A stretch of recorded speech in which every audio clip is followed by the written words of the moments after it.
I think I must correct you. You say central banks are focused on hiking interest rates. No, we are focused on bringing inflation down, and that interest rates are just about a tool to do that.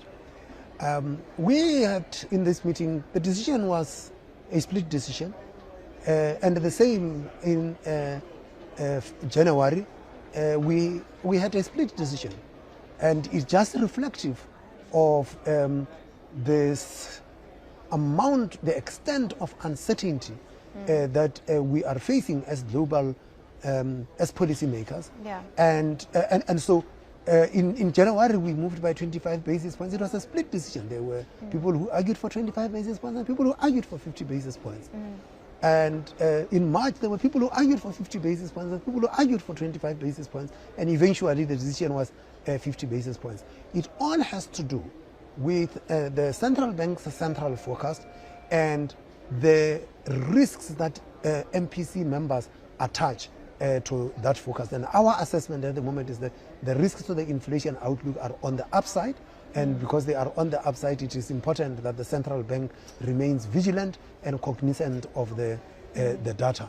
The decision-making for emerging market central banks is a bit more complicated than it is for developed markets as well, because you also need to think about your currency. To what extent was the decision to hike interest rates also an attempt to defend the currency? We had come to accept that the currency is one variable we do not control. We take account of developments in the currency market and what it means for inflation.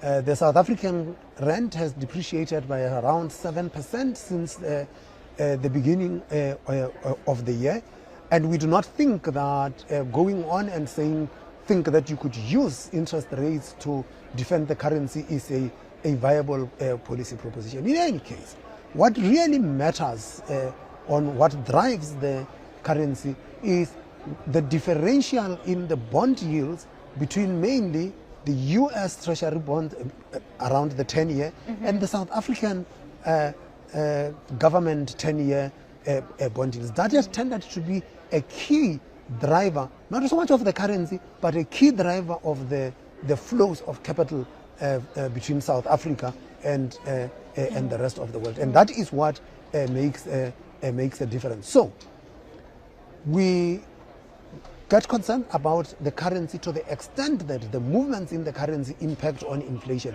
We do not target the currency, we target inflation. Of course.